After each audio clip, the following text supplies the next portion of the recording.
Mayonnaise எப்படி செய்யறதுன்னு பார்க்கலாம். இது பார்க்க வெண்ணெய் மாதிரியே இருக்கும். இதையும் பிரெட்ல வெண்ணெய் மாதிரி தடவி சாப்பிடலாம். அதே சமயம் சப்பாத்தி ரோல் செய்யறதுக்கெல்லாம் கூட இது நல்லா யூஸ் ஆகும். இதை எப்படி செய்யலான்னு பார்க்கலாம். இதுக்கு ஒரு பெரிய பவுல் எடுத்திருக்கேன். மெஷர் பண்றதுக்கு ஒரு கப்பு, சர்க்கரை, உப்பு, இது பிளெண்டர், அதுக்கப்புறம் சாதாரண சமையல் எண்ணெய் தான் இது.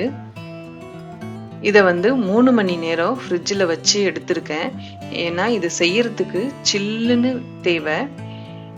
கண்டிப்பா இது சில்லுன்னு இருந்தால் தான் இந்த பொருள் செய்ய முடியும். ஸோ இதை 3 மணி நேரம் நான் ஃப்ரிட்ஜில் வச்சு எடுத்திருக்கேன். 3 கப் எண்ணெய் விட்டுருக்கேன். 3 கப் எண்ணெய்க்கு 1 கப் பால், நல்லா காய்ச்சின பால், தண்ணி சேர்க்காம காய்ச்சின பால். இதுவும் 2 மணி நேரத்துக்கு மேல ஃப்ரிட்ஜில் வச்சு எடுத்திருக்கேன். இதுவும் சில்லுன்னு இருக்கணும். ஃப்ரிட்ஜில் இருந்து எடுத்த உடனே இதை செய்திடணும். இதுக்கப்புறம் இதுக்கு தேவையான உப்பு, நான் இதுக்கு 1/2 டீஸ்பூன் உப்பு சேர்க்கிறேன். 1 ஸ்பூன் சர்க்கரை. இது கூட நீங்க புதினா காஞ்சி பவுடர் மாதிரி இருக்கும், அது சேர்த்துக்கலாம். பால் பவுடர் சேர்த்துக்கலாம், லெமன் ஜூஸ் சேர்க்கலாம், மிளகு பவுடர் சேர்க்கலாம், பூண்டு ட்ரை பவுடர் கிடைக்கும், அது சேர்த்துக்கலாம். எந்த ஃப்ளேவர் வேணாலும் சேர்த்துக்கலாம், நம்ம இஷ்டம்தான். நான் இப்போ பிளெயினா உப்பு சர்க்கரை மட்டும் போட்டு சேர்த்து காட்டுறேன். இதுவுமே நல்லா டேஸ்டா இருக்கும். இந்த மாதிரி ஒரு பிளெண்டர் யூஸ் பண்ணி நல்லா இதை 1 நிமிஷம் வரைக்கும் நல்லா பீட் பண்ணணும். சப்போஸ் உங்ககிட்ட இந்த மாதிரி பிளெண்டர் இல்லை அப்படின்னா மிக்சியில கூட நீங்க போட்டுக்கலாம்.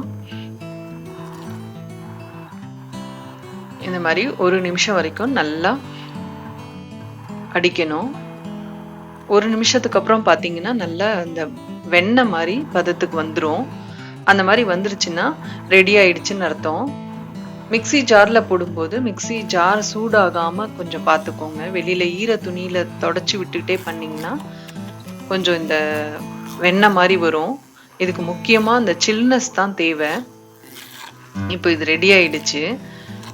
உங்களுக்கு நான் ஒரு ஸ்பூன்ல எடுத்து காட்டுறேன். நல்ல வெண்ணெய் மாதிரி வந்துருச்சு பாருங்க.